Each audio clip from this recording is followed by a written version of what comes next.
vous connaissez tous le fameux récit où une fois le prophète sallallahu alayhi wa sallam, il était assis avec ses compagnons et une personne est venue de loin. Cette personne-là, en fait, c'était l'ange Djibril qui avait pris une apparence humaine, qui est venu voir le prophète. Il s'est agenouillé devant lui.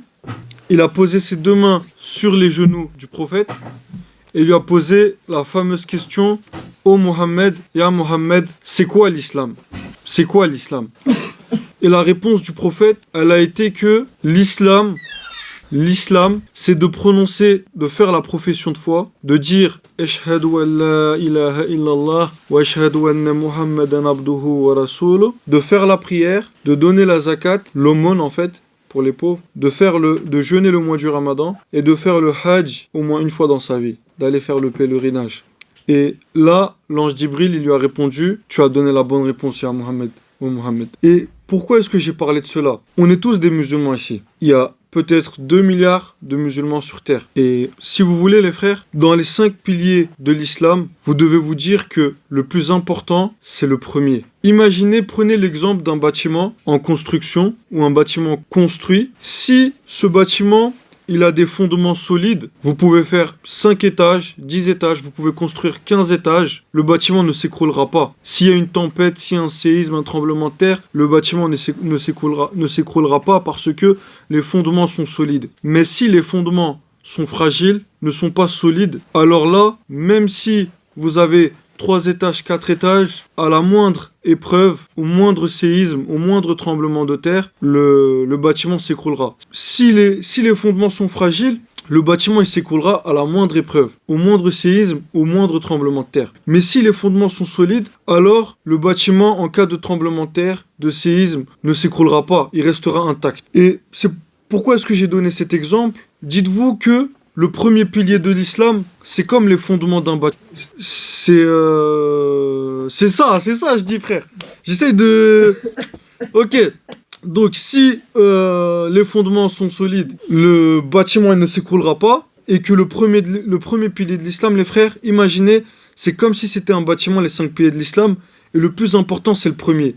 Si vous avez le premier qui est solide, costaud, et que quand vous prononcez qui est costaud, sachez que le reste tiendra. Mais si le premier n'est pas solide, n'est pas costaud, c'est-à-dire que vous dites Ashhadu an la ilaha illallah wa ashhadu anna Muhammadan abduhu wa rasuluh, mais vous l'avez pas concrétisé dans votre cœur. Dans votre cœur, c'est pas fort. Vous y croyez, mais pas fermement. À ce moment-là, vous pouvez faire autant de prières, donner autant d'aumônes que vous voulez, ou faire le jeûne. À la moindre épreuve, à la moindre secousse, vous risquez que tout cela s'effondre, que tout ce que vous avez fait disparaisse et s'effondre en fait. Et c'est pour ça qu'aujourd'hui, j'ai voulu mettre le point et j'ai préparé, c'est pour ça que s'il vous plaît, écoutez bien, j'ai préparé un rappel qui va nous permettre de justement faire en sorte que le premier pilier de l'islam, il soit concrétisé par chacun de nous.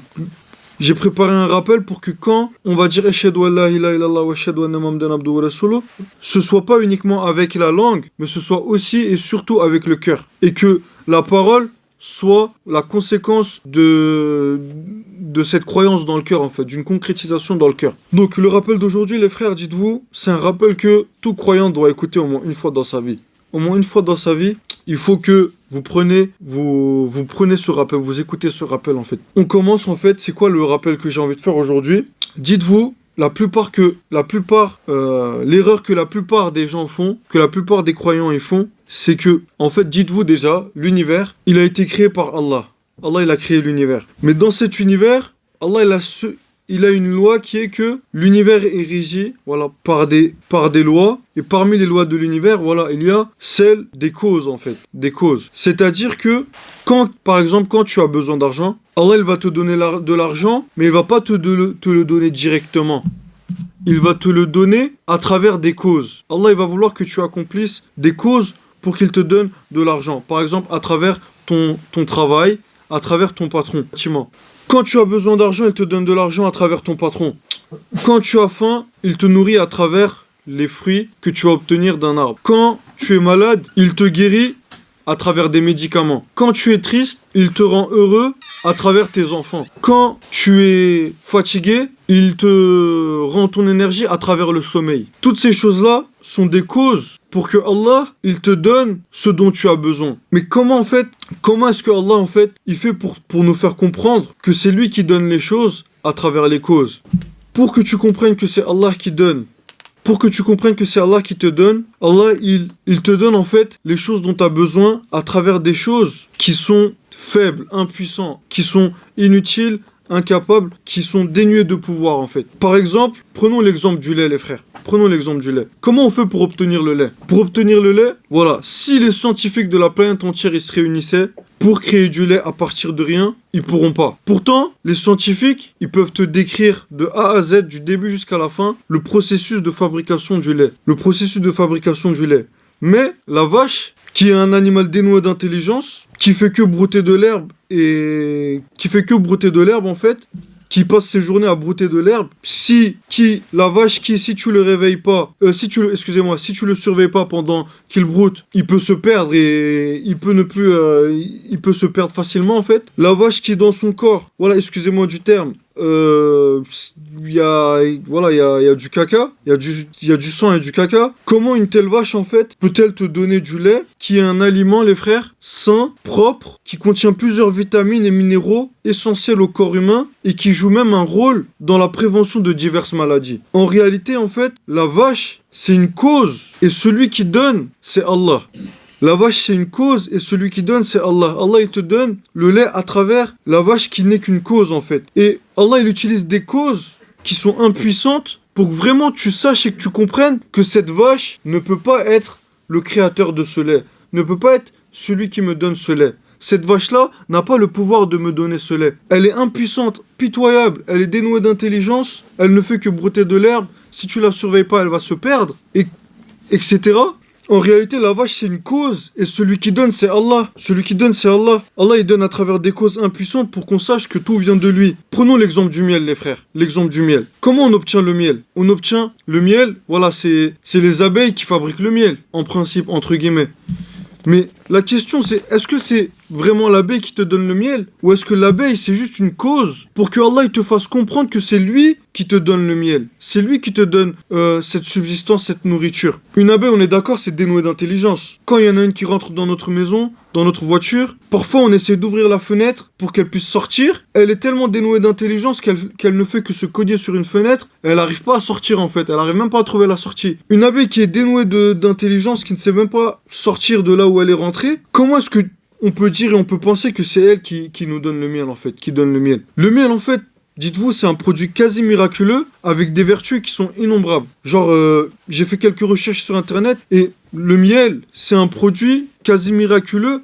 Dites-vous que ça régule la glycémie, ça réduit le stress métabolique, ça favorise la récupération du sommeil, c'est bon pour le traitement de la constipation, ça améliore la fonction cérébrale, c'est bon pour l'acné pour l'acné, ça répare les blessures, les brûlures et les ulcères, c'est un hydratant pour la peau, c'est bon pour la réparation des lèvres, ça aide au cycle menstruel, ça aide pour booster le système immunitaire. Et dites-vous que ça, c'est juste une petite liste parmi c'est quelques vertus parmi les innombrables vertus du miel. Et là, la question qui se pose, en réalité, est-ce que c'est vraiment l'abeille qui est dénuée d'intelligence qui te donne cela, ou à travers cette abeille, qui est impuissant, c'est ça que j'ai essayé d'expliquer, à travers une cause impuissante, cette cause n'est-il pas le résultat du fait que Allah il essaie de te faire comprendre que ça peut pas être cette abeille qui te donne ce miel, ça peut pas être la vache qui te donne ce lait, mais que ce ne sont que des causes qui cachent en réalité un créateur tout-puissant qui est capable de construire ce miel, qui est capable de construire, de fabriquer à partir de rien ce lait, et que c'est lui qui te donne tout N'est-il pas la chose que Allah il essaie de nous faire comprendre à travers les causes? Quand on a demandé au prophète Adem, les frères, comment est-ce que tu as fait pour être reconnaissant vis-à-vis d'Allah de tout ce qu'il t'a donné? Quelle a été la réponse du prophète Adem? Il a répondu que pour être reconnaissant, j'ai su que tout ce qui me venait, ça me venait d'Allah. Il a pas dit c'est la vache qui me donne le lait ou l'abeille qui me donne le miel. Il a dit j'ai su que le lait, le miel qui me venait, l'oxygène que j'ai, l'eau, la vie, la santé, l'intelligence, tout ça ne me venait que d'Allah. Mais que le monde est parsemé de causes. Mais ce ne sont que des causes C'est pas le médicament qui m'a donné ma santé. C'est pas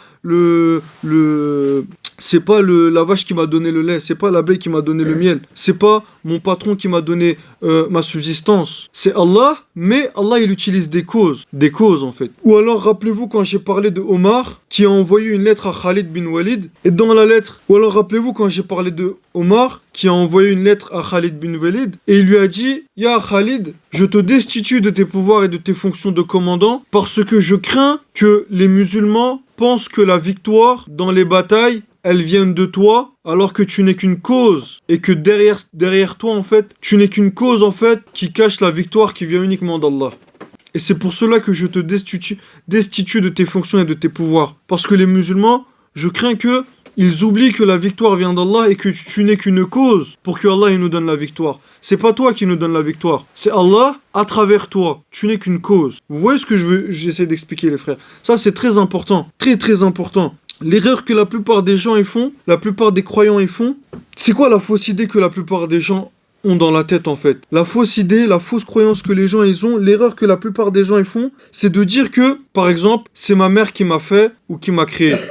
Ou c'est de penser que que la pomme, c'est l'arbre qui me l'a donnée. Quand je mange une pomme, elle vient d'où? Bah, c'est l'arbre qui me l'a donnée. Un jour, je parlais avec un ami à moi et j'ai dit à cet ami, qui est-ce qui donne, comment est-ce qu'on fait pour, enfin, qui est-ce qui nous donne, j'ai essayé de lui expliquer en fait que l'arbre n'était qu'une cause et que celui qui nous donnait, c'était Allah, la pomme. Et je lui ai posé une question, je lui ai dit, voilà, que faut-il pour obtenir une pomme? Il m'a dit, ouais, bah... Enfin, qui nous donne la pomme? Je lui ai posé plus simplement. Et il a répondu, il a dit, bah, c'est l'arbre qui donne la pomme. Je lui ai dit, non, l'arbre, il est incapable de te donner une pomme. Pour te donner une pomme, oui, il faut l'arbre, mais pas que. Il faut que cet arbre pousse, donc il faut de l'eau, il faut que cet arbre soit planté, il faut de la terre, il faut du vent, de l'oxygène, ensuite il faut le soleil, il faut la terre, il faut que le soleil soit, voilà, soit perpétuellement là, il faut que la terre tourne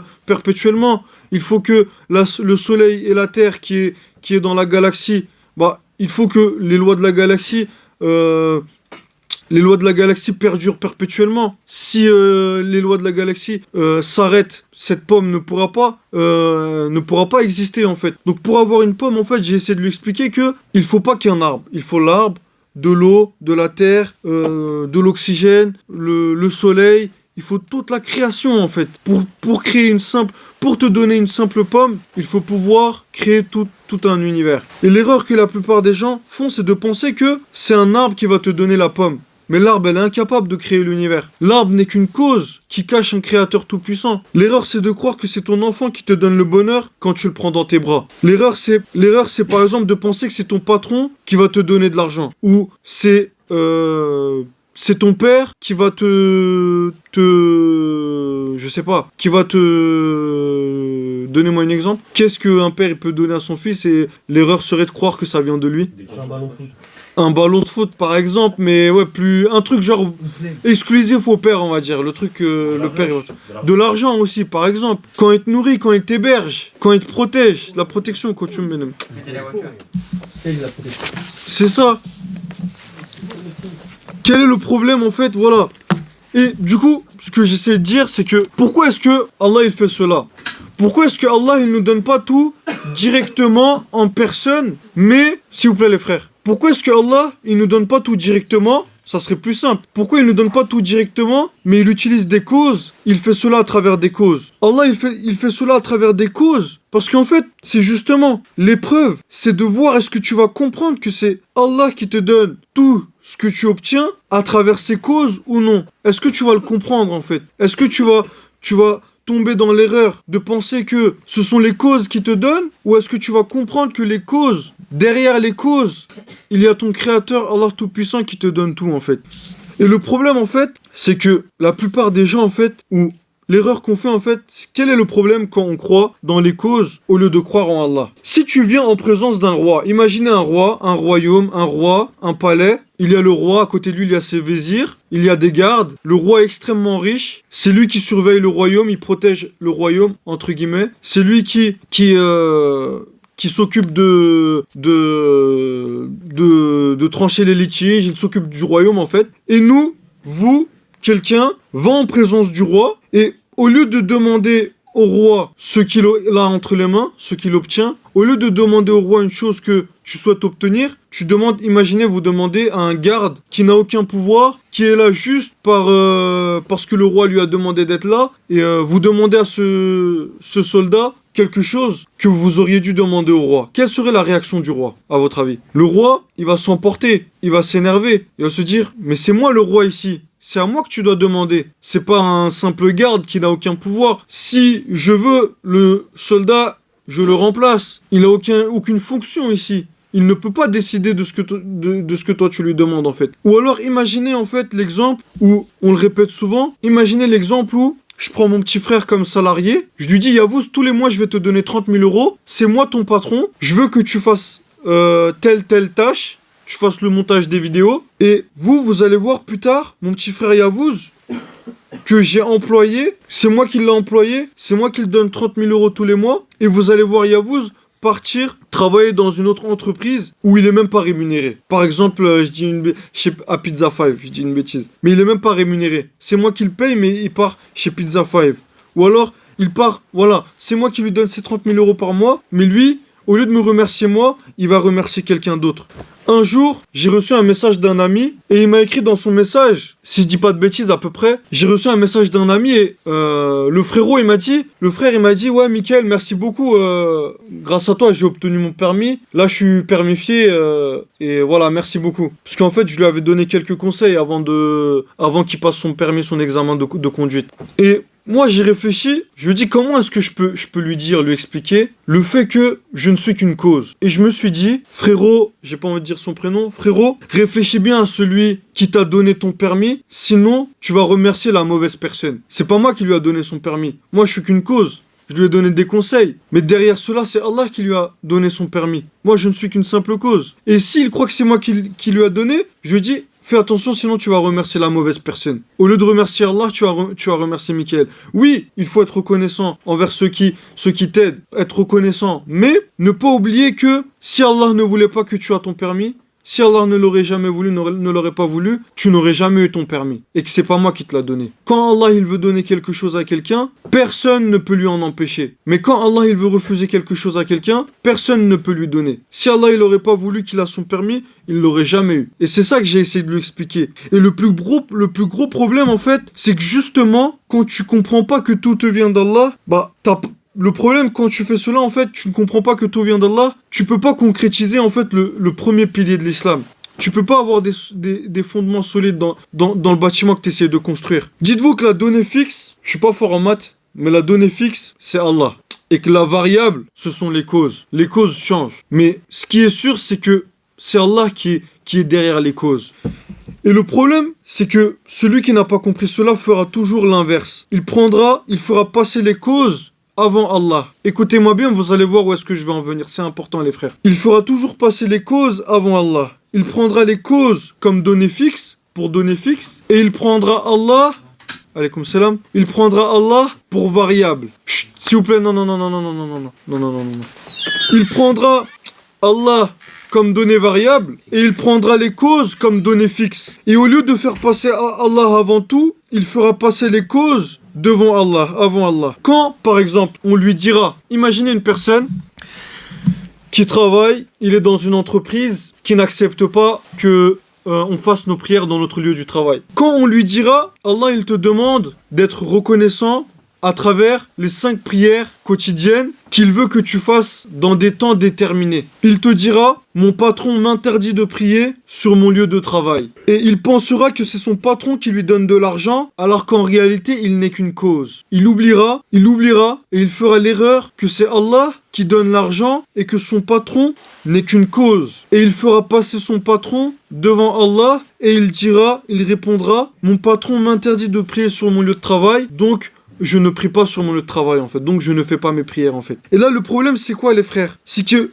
tu fais devancer une cause devant Allah. Tu remplaces Allah par une cause. Un autre exemple, quand tu vas lui dire que Allah, imaginez un commerçant, le patron d'une boutique, quand on va lui dire que Allah, il veut que tu fais ta prière du vendredi et que, quitte à ce que tu fermes ta boutique, le temps d'aller faire la prière. Il te dira, comment est-ce que je vais faire pour gagner de l'argent et vivre si je ferme mon commerce le moment où j'ai le plus de clients. Quelle est l'erreur qu'il fait? Il va faire passer son commerce, qui n'est qu'une cause, avant Allah, alors qu'en réalité, c'est Allah qui lui donne, et que son commerce, ses clients, ne sont que des causes. Est-ce que vous voyez ce que je veux dire, les frères? Et ça, c'est le plus important, les frères. Quand vous allez comprendre cela, vous allez apprendre à faire passer Allah avant les causes. Et à ce moment-là, vous allez concrétiser votre premier pilier de l'islam, votre foi, et cela va vous rapprocher d'Allah et vous éviter de faire passer des causes devant le Créateur, en fait. Par exemple, les athées, ils font l'erreur de croire que ce sont les causes qui sont le résultat de la création et non pas Allah, créateur des causes et de la création. Les athées, les frères, ils vont dire quoi? Quand on va faire un débat avec eux, en prenant l'exemple d'une pomme qui va tomber d'un arbre, ils te répondront que c'est la loi de la gravité qui a fait tomber cet arbre et qui l'a attiré, voilà, vers le sol. Alors qu'en réalité, cette loi-là n'est qu'une cause. Et en elle-même, elle n'a aucun pouvoir. Par exemple, si je dis « il est interdit de fumer à l'intérieur de la mosquée », c'est une loi. Je mets un panneau « interdit de fumer » à l'intérieur de la mosquée. Mais si cette loi-là, elle est uniquement inscrite dans un panneau et qu'il n'y a personne pour l'appliquer, est-ce qu'elle peut être fonctionnelle? C'est-à-dire que si quelqu'un fume à l'intérieur de la mosquée, à côté de ce panneau, mais qu'il n'y a pas de policier ou il n'y a pas de personne chargée d'appliquer cette loi, peut-elle, cette loi, elle-même tout seule, empêcher cette personne de fumer sa cigarette? Elle pourra rien faire parce que cette loi-là, en fait, c'est qu'une cause, en fait, c'est qu'une science inscrite sur un tableau. Elle n'a pas de pouvoir en elle-même. L'erreur que font les athées, c'est justement de penser que lorsque la pomme touche le sol, tombe par le fait de la loi de la gravité, c'est de dire que c'est la loi qui a fait tomber cette pomme, alors qu'en soi, cette loi, elle n'a aucun pouvoir, elle n'a aucun impact. Il faut un policier, un agent, quelqu'un chargé d'appliquer cette loi. C'est pour ça qu'en fait, il faut un créateur derrière cette loi, en fait. La loi n'est qu'une cause.